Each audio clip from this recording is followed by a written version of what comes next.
नमस्कार विद्यार्थी मित्रांनो, मी प्राध्यापक डॉक्टर कल्पना मुरलीधर अहिरे, मराठा विद्याप्रसारक समाज संस्थेच्या केटीएचएम महाविद्यालयामध्ये राज्यशास्त्र विभागात सहयोगी प्राध्यापिका म्हणून कार्यरत आहे. विद्यार्थी मित्रांनो, आपण गेल्या व्हिडिओ लेक्चरमध्ये सावित्रीबाई फुले पुणे विद्यापीठाने जो एक अनिवार्य विषय आपल्याला केलेला आहे 2 क्रेडिटसाठी, तो म्हणजे डेमोक्रेसी, इलेक्शन आणि गव्हर्नन्स किंवा लोकशाही, निवडणुका आणि शासन हा होय. या अभ्यासक्रमातील 73व्या घटना दुरुस्तीचा आढावा आपण घेतला. आज आपण 74वी घटना दुरुस्ती सविस्तरपणे अभ्यासणार आहोत आणि त्यासाठी या व्हिडिओ लेक्चरमध्ये आपणा सर्वांचं मी सहर्ष स्वागत करते. विद्यार्थी मित्रांनो, संसदेने एकाच वेळी म्हणजे डिसेंबर 1992 मध्ये 73वी आणि 74वी घटना दुरुस्ती मंजूर केली. या दोन्ही घटना दुरुस्तींचा मुख्य उद्देश होता की स्थानिक स्वराज्य संस्था ज्या आहेत त्या संस्थांच्या कारभारामध्ये सुधारणा घडवून आणणे. लोकशाही विकेंद्रीकरण किंवा ज्याला आपण डेमोक्रेटिक डिसेंट्रलायझेशन असं म्हणतो, त्या डेमोक्रेटिक डिसेंट्रलायझेशन अधिक प्रभावी कसं करता येईल, अगदी शेवटच्या स्तरावर असणारी जी शासन संस्था आहे ती शासन संस्था प्रभावी कशी करता येईल, त्यांच्या कारभारामध्ये सुधारणा कशा घडवून आणता येतील, या दृष्टिकोनातनं या दोन्ही घटना दुरुस्त्यांना अधिक महत्व आहे. आणि या दोन्ही घटना दुरुस्त्यांमधली जी 73वी घटना दुरुस्ती आहे, या 73व्या घटना दुरुस्तीचा सविस्तर आढावा आपण मागच्या व्हिडिओ लेक्चरमध्ये घेतलेला आहे. आजच्या या व्हिडिओ लेक्चरमध्ये आपण 74वी जी घटना दुरुस्ती आहे त्या घटना दुरुस्तीचा आढावा घेणार आहोत. विद्यार्थी मित्रांनो, मागच्या व्हिडिओ लेक्चरमध्ये किंवा आपण 73वी घटना दुरुस्ती ज्यावेळेस अभ्यासली त्यावेळेस आपण एक पंचायत राज हा शब्द प्रयोग केलेला होता आणि त्यावेळेस आपण बघितलं की ही पंचायत राज्याची जी संकल्पना आहे ती ग्रामीण स्थानिक स्वराज्य संस्थांशी संबंधित आहे. आणि या पंचायत राज्य व्यवस्थेच्या संदर्भामध्ये 73वी घटना दुरुस्ती करण्यात आलेली आहे. म्हणजेच ग्रामीण स्वराज्य संस्थांच्या संदर्भामध्ये जी घटना दुरुस्ती करण्यात आली त्या घटना दुरुस्तीला 73वी घटना दुरुस्ती असं म्हटलं जातं. आणि जी 74वी घटना दुरुस्ती करण्यात आली ती घटना दुरुस्ती नागरी शासन संस्थांच्या संदर्भात किंवा त्यालाच आपण पर्यायी शब्द वापरू शकतो, शहरी स्थानिक स्वराज्य संस्था, या संदर्भामध्ये जी घटना दुरुस्ती करण्यात आली त्याला 74वी घटना दुरुस्ती करण्यात आली. मग नागरिक शासन संस्थांच्या संदर्भामध्ये जी घटना दुरुस्ती केली त्याच्यामध्ये आणि 73व्या घटना दुरुस्तीमध्ये काही साम्य आहे आणि काही तफावत असलेली आपल्याला दिसून येते. आणि मग ही जी 74वी घटना दुरुस्ती आहे या 74व्या घटना दुरुस्तीचा सविस्तर स्वरूपाचा आढावा जो आहे तो आढावा आपण या ठिकाणी घेणार आहोत. विद्यार्थी मित्रांनो, 1991 साली पंतप्रधान PV नरसिंह राव यांनी पंचायत राज्य संस्थांना घटनात्मक दर्जा मिळवून देण्यासाठी 73वे घटना दुरुस्ती विधेयक संसदेमध्ये मांडलं होतं. राज्यसभा आणि लोकसभा या दोन्ही सभागृहांनी या घटना दुरुस्ती विधेयकाला मंजुरी दिली किंवा या दोन्ही सभागृहांमध्ये ते मंजूर करण्यात आलं. मागील व्हिडिओ लेक्चरमध्ये याचा आपण आढावाही घेतला. निम्म्यापेक्षा अधिक घटक राज्यांची या विधेयकाला मान्यताही मिळाली आणि 20 एप्रिल 1993 रोजी हे विधेयक जे आहे हे विधेयक राष्ट्रपतींच्या संमतीने ते मंजूर करण्यात आलं. आणि त्यानंतर ते प्रत्येक घटक राज्यांनी स्वीकारावं, त्या दृष्टिकोनातनं कार्यवाही व्हावी या हेतूने हे दोन्ही घटना दुरुस्ती ज्या आहेत त्या घटना दुरुस्ती त्या राज्यांनी आवश्यकतेनुसार स्वीकारल्या. पण आपण आत्ताच बघितलं की पंचायत राज्य व्यवस्थेच्या संदर्भामध्ये 73व घटना दुरुस्ती विधेयक किंवा घटना दुरुस्ती आणि नागरी शासन संस्थांच्या संदर्भामध्ये 74वी घटना दुरुस्ती करण्यात आली. विद्यार्थी मित्रांनो, नागरी शासन संस्थांच्या संदर्भामध्ये जी 74वी घटना दुरुस्ती करण्यात आली ती घटना दुरुस्ती नगरपालिका या शीर्षकाखाली भारतीय राज्यघटनेच्या भाग 9 मध्ये आणि कलम 243 ते कलम 243 यामध्ये या नागरी शासन संस्थांच्या ज्या विविध प्रकारच्या तरतुदी आहेत त्या तरतुदींचा समावेश या कलमामध्ये करण्यात आलेला आहे. त्या प्रत्येक ज्या तरतुदी आहेत त्या तरतुदींचा सविस्तर आढावा जो आहे तो आढावा आपण घेऊयात. विद्यार्थी मित्रांनो, कलम 243 मध्ये ज्या नागरी शासन संस्था आहेत, म्हणजेच महानगरपालिका असेल, नगरपालिका असेल, नगरपंचायत असतील, या संदर्भातल्या ज्या संस्था आहेत त्या संस्थांच्या अर्थ, त्यांच्या व्याख्या ह्या कलम 243 मध्ये त्यांचा अर्थ सविस्तर स्वरूपामध्ये स्पष्ट करण्यात आलेला आहे. कलम 243 मध्ये ज्या नागरी शासन संस्था आहेत, म्हणजेच राज्य विधिमंडळ जे आहे, त्या राज्य विधिमंडळाने कायद्यानुसार नागरी क्षेत्रामध्ये ज्या स्थानिक स्वराज्य संस्था स्थापन करायच्या आहेत त्या संस्थांचा उल्लेख करण्यात आलेला आहे. मग नगरपंचायत जी असेल ती नगरपंचायत कुठल्या क्षेत्रामध्ये स्थापन करता येते, त्याच्यासाठी किती लोकसंख्या ही गरजेची असते, किंवा कोणत्या लोकसंख्येच्या आधारावर नगरपंचायतीची स्थापना करता येऊ शकते. त्याचबरोबर नगर परिषदेची निर्मिती करता येऊ शकते किंवा स्थापन करता येऊ शकते. आणि मोठी शहरं जी असतात त्या मोठ्या शहरांसाठी त्यांच्या लोकसंख्येच्या आधारावर महानगरपालिकेची स्थापना करता येऊ शकते. या संदर्भातल्या विविध प्रकारच्या तरतुदी ज्या आहेत त्या तरतुदींचा समावेश कलम 243 मध्ये करण्यात आलेला आहे. कलम 243 मध्ये नागरी स्थानिक शासन संस्थांच्या रचनेसंबंधीची तरतूद करण्यात आलेली आहे. या कलमामध्ये नागरी स्थानिक संस्थांच्या रचनेसंबंधीची जी मार्गदर्शक तत्वे आहेत ती तत्व समाविष्ट करण्यात आलेली आहे. त्यानुसार जे राज्याचं विधिमंडळ आहे ते विधिमंडळ कायदा करून प्रतिनिधित्व कशा पद्धतीने द्यावं, कोणाला देण्यात यावं, या संदर्भाची शिफारस राज्य विधिमंडळाच्या माध्यमातून त्या ठिकाणी करण्यात आलेली आहे. यात नागरी शासनाचं किंवा नागरी जे प्रशासन असतं, नगराचं जे प्रशासन असतं, या प्रशासनासंदर्भामध्ये विशेष ज्ञान, अनुभव असणाऱ्या ज्या व्यक्ती आहेत त्या व्यक्तींची सहयोगी सदस्य म्हणून नियुक्ती करण्यात यावी. त्याचबरोबर त्या विभागातून संसदेमध्ये किंवा राज्य विधिमंडळाच्या नागरी क्षेत्रामधून जे सदस्य त्या विभागामध्ये निवडून गेलेले आहेत त्या सदस्यांची नियुक्ती करण्यात यावी. त्याचबरोबर वॉर्ड किंवा प्रभाग समित्यांच्या कार्याध्यक्षांची नगर परिषद किंवा नगरपालिकेवर नियुक्ती त्या ठिकाणी करण्यात यावी.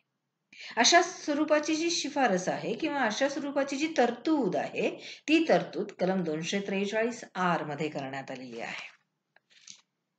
कलम 243 मध्ये ज्या विभागीय समित्या आहेत किंवा त्याला आपण प्रभाग समित्या असं म्हणूया, त्या प्रभाग समित्यांची तरतूद त्या ठिकाणी करण्यात आलेली आहे.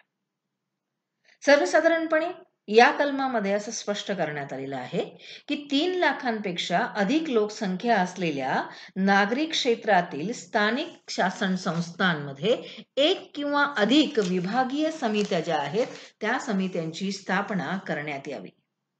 राज्य विधिमंडळाने त्या संबंधीच्या कायद्यामध्ये विभागीय समित्यांची रचना कशी असावी, लोकप्रतिनिधींची निवड कशा संदर्भ पद्धतीने केली जावी, या स्वरूपातल्या सविस्तर तरतुदी समाविष्ट केलेल्या आहेत किंवा त्यात करण्यात आलेल्या आहेत.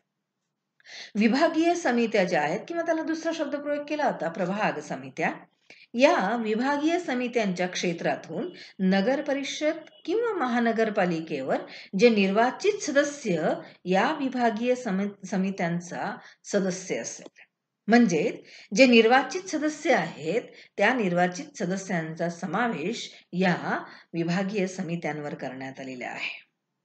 त्याच पद्धतीने विभागीय समितीच्या क्षेत्रातून 2 किंवा अधिक सदस्यांची नगर परिषद किंवा महानगरपालिकेवर निवड झाली असेल तर त्यापैकी एका सदस्याची निवड ही विभागीय समितीचे सदस्य करतील. विद्यार्थी मित्रांनो, विभागीय समिती कशी असावी, त्यात कोणते सदस्य असावेत, या संदर्भातली तरतूद जी आहे ती तरतूद कलम 243 मध्ये करण्यात आलेली आहे. कलम 243 मध्ये ज्या नागरी शासन संस्था आहेत त्या शासन संस्थांमधील आरक्षणाच्या जागा संबंधीच्या तरतुदी करण्यात आलेल्या आहेत. विद्यार्थी मित्रांनो, आपण मागे जी घटना दुरुस्ती बघितली 73वी घटना दुरुस्ती ही पंचायत राज्य व्यवस्थेच्या संदर्भामध्ये बघितली. कलम 243D मध्ये ज्या पंचायत राज्य संस्था आहेत त्या पंचायत राज्य संस्थांमधील आरक्षित जागा संबंधीच्या तरतुदी त्यामध्ये करण्यात आलेल्या आहेत.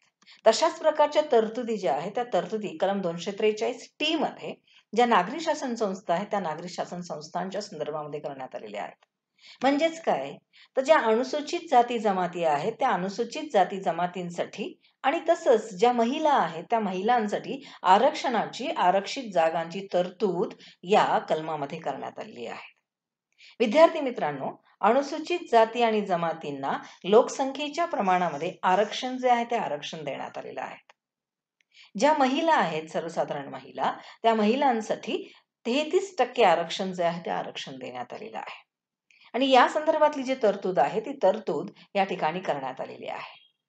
विद्यार्थी मित्रांनो, कलम 243U जो आहे त्या यू मध्ये या ज्या संस्था आहेत नागरी शासन संस्था त्या संस्थांच्या कार्यकालासंबंधीची तरतूद करण्यात आलेली आहे. आपण बघितलं की ज्या पंचायत राज्य संस्था आहेत त्या पंचायत राज्य संस्थांचा कार्यकाल हा 5 वर्षांचा आहे. तशाच प्रकारची तरतूद जी आहे ती तरतूद नागरी शासन संस्थांच्या संदर्भामध्ये करण्यात आलेली आहे. म्हणजेच काय, तर महानगरपालिका, नगरपालिका, नगरपंचायत ह्या ज्या नागरी शासन संस्था आहेत या नागरी शासन संस्थांचा कार्यकाल हा 5 वर्षांचा असेल. अशी तरतूद करण्यात आलेली आहे की ह्या ज्या संस्था आहेत या संस्थांना कुठल्याही परिस्थितीमध्ये मुदतवाढ जी आहे ती मुदतवाढ दिली जाणार नाही.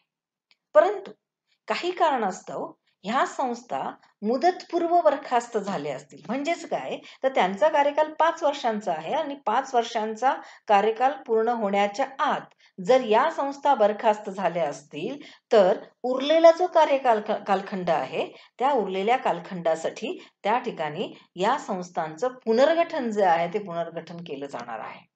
या संदर्भातली तरतूद सविस्तर स्वरूपामध्ये या कलम 243U मध्ये करण्यात आलेली आहे. विद्यार्थी मित्रांनो, कलम 243V जे आहे या व्ही मध्ये सदस्यांची जी अपात्रता आहे त्या अपात्रतेच्या संदर्भामधल्या तरतुदी करण्यात आलेल्या आहेत. म्हणजेच काय, तर नागरी शासन संस्थांमध्ये एक प्रतिनिधी म्हणून निवडून जाण्यासाठी ज्या काही आवश्यक पात्रता आहे ती पात्रता जर त्या व्यक्ती पूर्ण करू शकत नसतील तर त्या अपात्र ठरविल्या जातात. विद्यार्थी मित्रांनो, सर्वसाधारणपणे या ठिकाणी आपल्याला असं म्हणता येतं की नागरी शासन संस्थांमध्ये सदस्य म्हणून त्या ठिकाणी निवडून येण्यासाठी किंवा पात्र ठरण्यासाठी वयाची वयोमर्यादा, त्याचबरोबर जे विधिमंडळ आहे त्या विधिमंडळाने वेळोवेळी जे काही नियम, जे काही कायदे ठरवलेले असतील त्या कायद्याचं पालन या ठिकाणी करणं आवश्यक आहे. तर या संदर्भामध्ये जर वयाची अट एखादी व्यक्ती पूर्ण करणारी नसेल, त्याचबरोबर संसदेने किंवा या ठिकाणी राज्य विधिमंडळाने ठरवलेले जे कायदे आहेत त्या कायद्यांचं जर पालन केलं गेलं नसेल तर अशा सदस्याला त्या ठिकाणी अपात्र ठरविलं जाऊ शकतं. कलम 243W जो आहे तो W ज्या नागरी शासन संस्था आहेत, शहरी शासन संस्था आहेत, त्या संस्थांचे कोणकोणते अधिकार आहेत, त्यांच्याकडे कुठली कार्य सोपवण्यात आलेली आहेत, त्यांच्या कोणत्या जबाबदाऱ्या आहेत, या जबाबदाऱ्यांच्या संदर्भामध्ये सविस्तर स्वरूपाची तरतूद जी आहे ती तरतूद कलम 243W मध्ये करण्यात आलेली आहे. तसंच विद्यार्थी मित्रांनो, जे 12वं परिशिष्ट आहे त्या 12व्या परिशिष्टामध्ये या स्थानिक स्वराज्य संस्थांच्या संदर्भातल्या ज्या सविस्तर स्वरूपाच्या जबाबदाऱ्या आहेत त्या जबाबदाऱ्यांची तरतूद जी आहे ती तरतूद त्या ठिकाणी करण्यात आलेली आहे.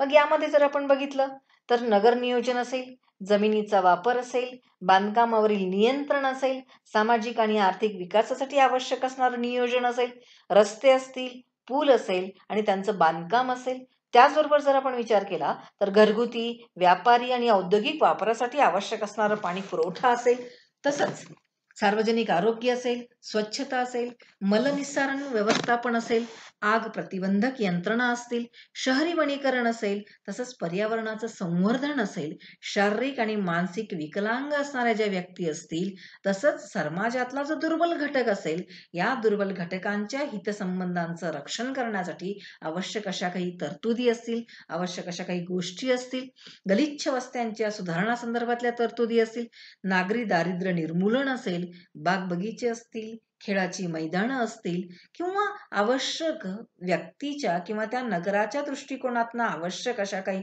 सुविधा असतील, त्या सुविधांची तरतूद असेल, सांस्कृतिक असेल, शैक्षणिक विकास असेल, शहराचं सौंदर्य अधिकाधिक कसं वाढविता येईल या दृष्टिकोनातून आवश्यक अशा उपाययोजना असतील, दफनभूमी असेल, विद्युत वाहिनीची तरतूद असेल किंवा गुरांसाठी तलावांची तरतूद करणं असेल, त्यांच्यावर होणाऱ्या अत्याचारात प्रतिबंध करण्यासाठी आवश्यक अशा तरतुदी असतील, जन्म मृत्यूची नोंद असेल, रस्त्यावरील दिवाबत्ती, वाहनतळ, बस थांबवण्यासाठी आवश्यक असणारे थांबे इत्यादींची तरतूद असेल.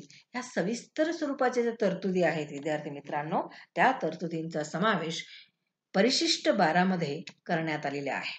आणि त्याचा आधार घेऊन ह्या ज्या स्थानिक स्वराज्य संस्था आहेत, त्या स्थानिक स्वराज्य संस्था आपल्या कार्य, आपल्या जबाबदाऱ्या या अधिक प्रभावीपणे पार पाडण्याचा प्रयत्न करत असतात. कलम 243X मध्ये ज्या नागरी शासन संस्था आहेत, त्या नागरी शासन संस्थांना जे उत्पन्न आहे, त्या उत्पन्न कुठल्या माध्यमातून उपलब्ध होणार आहे याविषयीची तरतूद जी आहे ती तरतूद करण्यात आलेली आहे. विद्यार्थी मित्रांनो, आपण मागेच बघितलं 73व्या घटना दुरुस्तीमध्ये की 73व्या घटना दुरुस्तीमध्ये कलम 243H मध्ये ज्या ग्रामीण स्थानिक स्वराज्य संस्था आहेत, त्या संस्थांच्या संदर्भामध्ये जी उत्पन्नाची साधनं आहेत, त्या उत्पन्नाच्या साधनाच्या तरतुदींचा समावेश जो आहे तो समावेश करण्यात आलेला आहे. तशाच प्रकारे नागरी स्थानिक स्वराज्य संस्था आहेत, त्या संस्थांना विविध प्रकारचं कर असेल किंवा राज्य शासनाकडून मिळणारं अनुदान असेल, त्या अनुदानाच्या माध्यमातून जे उत्पन्न असतं ते उत्पन्न मिळत असतं. आणि मग या दोघांच्या माध्यमातून मिळणारं जे उत्पन्न आहे, त्या उत्पन्नाच्या साह्याने ह्या ज्या नागरी शासन संस्था आहेत, त्या नागरी शासन संस्था आपल्या जबाबदारी, विविध प्रकारच्या योजना ह्या त्या ठिकाणी पूर्ण करत असतात. त्याच पद्धतीने जर आपण बघितलं तर कलम 243Y मध्ये राज्य वित्त आयोग जो आहे, त्या राज्य वित्त आयोगाच्या संदर्भातल्या तरतुदी करण्यात आलेल्या आहेत. विद्यार्थी मित्रांनो, या ठिकाणी आपण बघितलं की 73व्या घटना दुरुस्तीनुसार राज्य वित्त आयोगाची स्थापना करण्यात आलेली होती किंवा तरतूद करण्यात आलेली होती. आता हा जो राज्य वित्त आयोग आहे, त्या वित्त आयोगाचं मुख्य काम काय आहे की सर्वसाधारणपणे ज्या काही ह्या नागरी शासन संस्था आहेत, त्या नागरी शासन संस्थांचं जे काही काम आहे ते काम कशा पद्धतीने चालतं, कुठल्या माध्यमातून कर मिळवले जातात, त्या करांचं नियोजन कशा पद्धतीने केलं जातं, किती प्रमाणामध्ये त्यांना हा निधी उपलब्ध होतो, मिळणारा जो निधी आहे त्या निधी त्यांना त्यांची जी काही आर्थिक स्थिती आहे, त्यांच्या ज्या काही विविध प्रकारच्या उपाययोजना आहेत, त्या उपाययोजना त्या ठिकाणी पूर्ण करण्यासाठी योग्य पद्धतीने त्या ठिकाणी उपलब्ध होतो किंवा नाही. त्याच पद्धतीने ह्या ज्या नागरी शासन संस्था आहेत, त्या नागरी शासन संस्थांना राज्य शासनाकडून आकारलं जाणारं कर असेल, शुल्क असेल, पथकर असेल, यापासून मिळणारं जे उत्पन्न आहे, त्या उत्पन्नाचे राज्य शासन आणि नागरी शासन संस्था यांच्यामध्ये वाटप करणं. त्याच पद्धतीने नागरी स्वराज्य संस्थांद्वारे आकारण्यात येणारं कर असेल, त्या फी असेल, यांची निश्चितीकरण करणं किंवा ते योग्य पद्धतीने ठरवणं. राज्याच्या संचित निधीमधून ज्या नागरी शासन संस्था आहेत, त्या नागरी शासन संस्थांना किती प्रमाणामध्ये अनुदान द्यायचं आहे ते निश्चित करणं. नागरी शासन संस्थांची आर्थिक स्थिती सुधारण्यासाठी आवश्यक असलेल्या ज्या उपाययोजना आहे त्या उपाययोजना करणं. त्याच पद्धतीने ज्या नागरी शासन संस्था आहेत, त्या नागरी शासन संस्थांची आर्थिक स्थिती मजबूत करण्याच्या हेतूने राज्यपाल जे असतात, त्या राज्यपालाने वित्त आयोगाकडे निर्देशित केलेली कोणतीही बाब जी आहे, त्या बाबी संबंधीच्या तरतुदींचा सविस्तर आढावा घेणे. विद्यार्थी मित्रांनो, खऱ्या अर्थाने जर आपण बघितलं तर राज्य वित्त आयोग जो आहे, तो आयोग या ठिकाणी आर्थिक घडामोडींच्या संदर्भामध्ये महत्वपूर्ण जी भूमिका आहे ती भूमिका बजावत असतो. कलम 243Z यामध्ये लेखा परीक्षणाच्या संदर्भामध्ये तरतूद करण्यात आलेली आहे. विद्यार्थी मित्रांनो, ज्या स्थानिक स्वराज्य संस्था आहेत किंवा ज्या नागरी शासन संस्था आहेत, त्या नागरी शासन संस्था जे काही कामं करतात किंवा त्यांच्याकडून जे काही त्या ठिकाणी विविध प्रकारच्या योजना पार पाडल्या जातात, विकास कामं केली जातात, त्या विकास कामांच्या संदर्भामध्ये जो काही खर्च केला जातो, तो खर्च कशा पद्धतीने, कोणत्या माध्यमातून, किती प्रमाणामध्ये केला जातो, याविषयीचे हिशोब ठेवण्याचं मुख्य जबाबदारी त्या स्थानिक स्वराज्य संस्थांची असते. मग ह्या ज्या संस्था आहेत, त्या संस्थांनी या आपल्या जी कामं आहेत किंवा केलेली जी कामं आहेत, त्याचे हिशोब ठेवावेत व त्याचे लेखापरीक्षण व्हावे, या संदर्भातला जो एक कायदा आहे, विधिमंडळ कायदा करतो आणि तो कायदा त्याने त्या ठिकाणी केलेला आहे.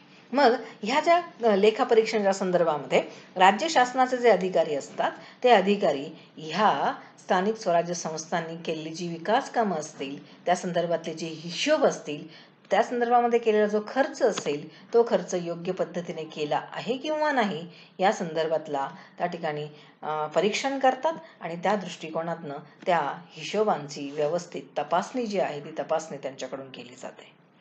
कलम 243 ZA जो आहे, तो ए राज्य निवडणूक आयोगाच्या संदर्भामध्ये आहे. विद्यार्थी मित्रांनो, 73व्या घटना दुरुस्तीमध्येच आपण बघितलं की 73व्या घटना दुरुस्तीमध्ये राज्य निवडणूक आयोगाची स्थापना करण्यात आलेली आहे. राज्य निवडणूक आयोगाचा मुख्य उद्देश जो आहे की राज्य पातळीवर ज्या स्थानिक स्वराज्य संस्थांच्या निवडणुका होतात, त्या स्थानिक स्वराज्य संस्थांच्या निवडणुकांचं संचलन, संयोजन करणे. ह्या निवडणुका मुक्त आणि न्याय्य वातावरणामध्ये कशा पार पाडल्या जातील, या दृष्टिकोनातनं या निवडणुकांचं व्यवस्थित आणि नियोजनबद्ध आयोजन करणे. विद्यार्थी मित्रांनो, स्थानिक स्वराज्य संस्थांच्या निवडणुकांचं मुक्त आणि न्याय्य स्वरूपामध्ये संचलन आणि संयोजन करण्याच्या दृष्टिकोनातनं अगदी मतदार याद्या तयार करण्यापासून तर निवडणूक निकाल जाहीर करण्यापर्यंतची सर्व जबाबदारी जी असते, ती जबाबदारी या राज्य निवडणूक आयोगाला पार पाडावी लागते.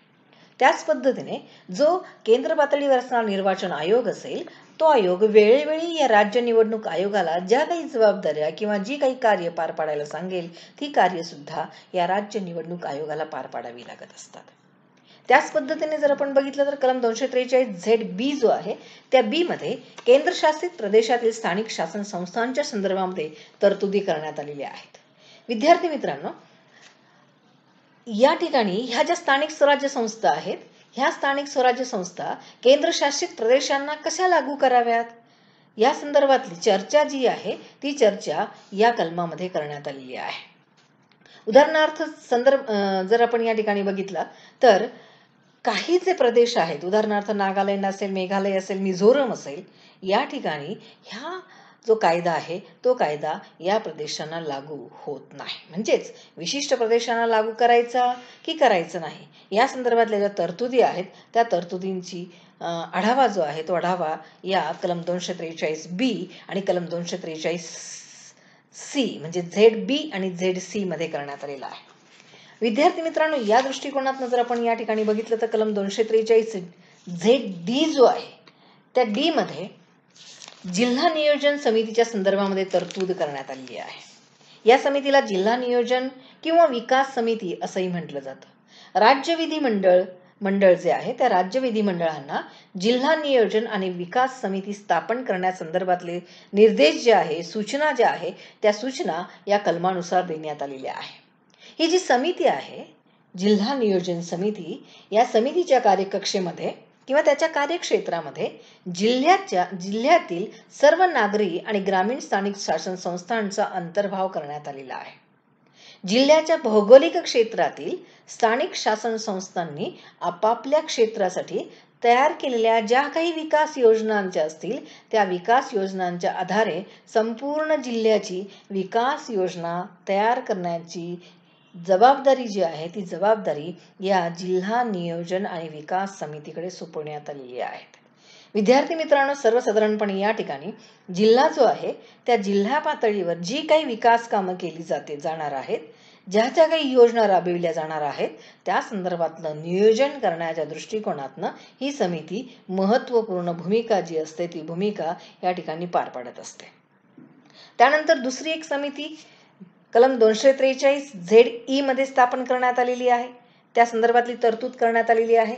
आणि त्या समितीचं नाव आहे महानगर नियोजन समिती किंवा त्याला महानगर प्रादेशिक समिती असंही म्हटलं जातं.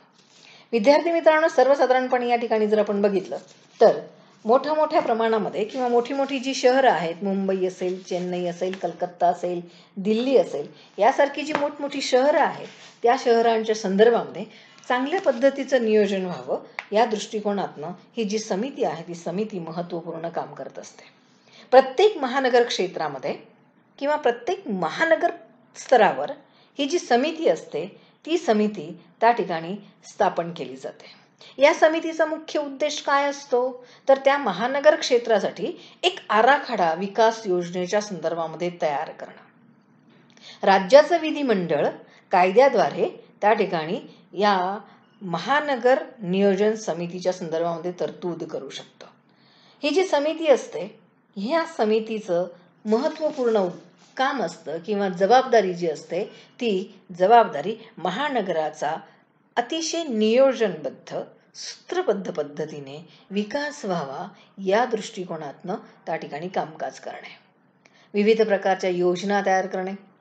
महानगर स्तरावर किंवा ज्या काही नगरपालिका असतील, ज्या काही पंचायती असतील, त्यांनी तयार केलेल्या ज्या काही योजना असतील, त्यांच्या क्षेत्रांच्या जागांविषयीचं नियोजन असेल, पाण्याचं वाटप असेल, भौतिक आणि नैसर्गिक साधनं असतील, पर्यावरणाचं संरक्षण असेल, नगरपालिका आणि पंचायती संस्था यांच्यामधले काही सामाजिक हितसंबंध असतील, काही त्या संदर्भातल्या बाबी असतील, या दृष्टिकोनातनं ही समिती जी असते ती समिती महत्त्वपूर्ण भूमिका जी असते ती भूमिका बजावीत असते. विद्यार्थी मित्रांनो, कलम 243ZF जो आहे तर नगरपालिकेच्या कायद्यांच्या संदर्भामध्ये यामध्ये तरतूद करण्यात आलेली आहे. आता नगरपालिका ज्या आहे त्या नगरपालिकांचं कामकाज योग्य पद्धतीने व्हावं या दृष्टिकोनातनं त्या ठिकाणी ह्या ज्या नगरपालिका ज्या आहेत त्या नगरपालिकेचे जे नियम आहेत, कायदे आहेत, त्या कायद्यांच्या संदर्भामधली तरतूद जी आहे ती तरतूद या ठिकाणी करण्यात आलेली आहे.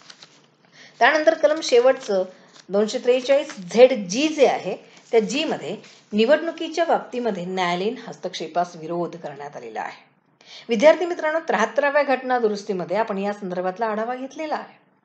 तशाच प्रकारची तरतूद ही नागरी शासन संस्थांच्या संदर्भामध्ये करण्यात आलेली आहे की ह्या ज्या लोकल सेल्फ गव्हर्नमेंटच्या संदर्भामधल्या ज्या निवडणुका होतात, मग मतदारसंघाचं निर्धारण असेल, जागांचं वाटप असेल, त्या संदर्भामध्ये करण्यात आलेल्या तरतुदींच्या कार्यवाहीसाठी करण्यात आलेल्या कोणत्याही कायद्यास न्यायालयास आव्हान देता येणार नाही. जे काही नियम केलेले असतील, ज्या काही कायदे तयार केलेले असतील त्या संदर्भामध्ये त्या ठिकाणी न्यायालयामध्ये आव्हान किंवा न्यायालयामध्ये जाता येणार नाही किंवा न्यायालयांचा हस्तक्षेप जो आहे त्या हस्तक्षेपास विरोध केलेला आहे. राज्य निवडणूक आयोग जो आहे त्या आयोगाकडे निर्धारित पद्धतीने अर्ज केल्याशिवाय, म्हणजे राज्याचा निवडणूक आयोग जो आहे त्या आयोगाकडे योग्य पद्धतीने योग्य कालावधीमध्ये योग्य विहित वेळेमध्ये अर्ज केल्याशिवाय पंचायतीच्या किंवा ज्या काही नागरी शासन संस्था आहे त्या संस्थांच्या कोणत्याही निवडणुकीला न्यायालयामध्ये आव्हान जे आहे ते आव्हान देता येणार नाही. म्हणजेच काय तर विद्यार्थी मित्रांनो, पंचायती राज्य संस्थांप्रमाणे स्थानिक स्वराज्य संस्थांच्या निवडणुकांबाबत न्यायालयीन हस्तक्षेपास अप्रत्यक्षरित्या प्रतिबंध हा करण्यात आलेला आहे. विद्यार्थी मित्रांनो, 74वी घटना दुरुस्ती आपण सविस्तरपणे अभ्यासली. या घटना दुरुस्तीमध्ये कलम 243P पासून तर Z पर्यंत ज्या विविध प्रकारच्या तरतुदींचा समावेश केलेला आहे त्या तरतुदींचा सविस्तर आढावा जो आहे तो आढावा आपण बघितला. ही जी घटना दुरुस्ती करण्यात आलेली आहे ही घटना दुरुस्ती शहरी स्थानिक स्वराज्य संस्थांच्या संदर्भामध्ये केलेली आहे. आणि मग या घटना दुरुस्तीमुळे ज्या शहरी संस्था आहेत, नागरी शासन संस्था आहेत, त्या शहरी नागरी शासन संस्थांना घटनात्मक दर्जा जो आहे, संविधानिक दर्जा जो आहे तो दर्जा या घटनेमुळे प्राप्त झालाय किंवा घटना दुरुस्तीमुळे प्राप्त झालेला आहे. दुर्बल घटकांचं सक्षमीकरण झालं, आर्थिक स्थितीमध्ये सुधारणा झाली, निवडणूक स्वायत्तता झाली, 2 नियोजन समित्या या ठिकाणी स्थापन केल्या गेल्या. आपण बघितलं की 73व्या घटना दुरुस्तीमध्ये नव्हती स्थापन केली, पण 74व्या घटना दुरुस्तीमध्ये 2 नियोजन समित्या ज्या आहेत त्या समित्या स्थापन केल्या. एक होती जिल्हा नियोजन समिती जी पंचायत राज्य संस्थांच्या संदर्भामध्ये असेल आणि दुसरी होती महानगर नियोजन समिती. की जी नागरी शासन संस्थांच्या संदर्भामध्ये असेल. आणि मग या दोन्ही समित्यांच्या माध्यमातून त्या पातळीवर जी काही विकास कामं असतील, जी काही नवीन योजना असतील, त्या नवीन योजना तयार करण्याच्या संदर्भामध्ये जे काही आराखडे असतील, आकृतीबंध असेल, तो आकृतीबंध यांच्याकडून राज्य शासनाकडे पाठविला जाऊ शकतो आणि त्या माध्यमातून त्या ठिकाणी त्या पातळीवर ज्या काही योजना असतील, त्या योजनांची अंमलबजावणी करता येऊ शकते. विद्यार्थी मित्रांनो, ही 74वी घटना दुरुस्ती आहे. या घटना दुरुस्तीमुळे शहरी प्रश्नांना महत्त्व प्राप्त झालं, आर्थिक अधिकारांची प्राप्ती झाली, राजकीय प्रक्रिया जी आहे त्या प्रक्रियेला चालना मिळाली आणि त्याचबरोबर शहरी नेतृत्व जे आहे त्या नेतृत्वाचं महत्त्व किंवा त्या नेतृत्वाला वाव जो आहे तो वाव या ठिकाणी मिळाला. आपण बघितलं की ज्या स्थानिक स्वराज्य संस्था आहेत त्या स्थानिक स्वराज्य संस्था या राजकीय नेतृत्व निर्माण करण्याच्या पाठशाळा आहे असं विधान त्या ठिकाणी पंडित जवाहरलाल नेहरूंनी केलेलं होतं. कारण लोकल पातळीवर आपण राहतो, तिथले प्रश्न, तिथल्या समस्या ह्या त्या ठिकाणी ते काम करणारे जे लोक असतात त्यांना अधिक माहिती असतात आणि ते अधिक चांगल्या पद्धतीने काम करू शकतात. आणि म्हणून असं नेतृत्व जर तिथून निर्माण झालं तर त्या नेतृत्वाला पुढे म्हणजे वरिष्ठ स्तरावर राज्य विधिमंडळ पातळीवर असेल किंवा संसदीय पातळीवर असेल, निश्चितच त्या ठिकाणी वाव हा उपलब्ध होऊ शकतो किंवा वाव मिळू शकतो. विद्यार्थी मित्रांनो, 73वी घटना दुरुस्ती आणि 74वी घटना दुरुस्ती या घटना दुरुस्तीचा सविस्तर आढावा जो आहे तो आढावा आपण बघितला. एक लक्षात ठेवायचं की ज्यावेळेस 73वी घटना दुरुस्ती येईल त्यावेळेस निश्चितच लक्षात ठेवायचं की 73वी घटना दुरुस्ती ही ग्रामीण शासनाशी संबंधित म्हणजेच पंचायत राज्य व्यवस्थेशी संबंधित आणि 74वी घटना दुरुस्ती ही शहरी म्हणजेच नागरी शासन संस्थांशी संदर्भात. या दोन्ही घटना दुरुस्त्यांचा आपण सविस्तर आढावा घेतलेला आहे. या दोन्ही घटना दुरुस्त्यांमुळे ज्या स्थानिक स्वराज्य संस्था आहेत या संस्थांना घटनात्मक दर्जा हा प्राप्त झालेला आहे. आपल्या परीक्षेच्या दृष्टिकोनातून या दोन्ही घटना दुरुस्त्या अतिशय महत्त्वाच्या आहेत. या ठिकाणी या दोन्ही घटना दुरुस्त्यांचा सविस्तर आढावा आपण घेतला आणि तो तुम्हाला समजला असेल असं मी समजते आणि ते थांबते. धन्यवाद.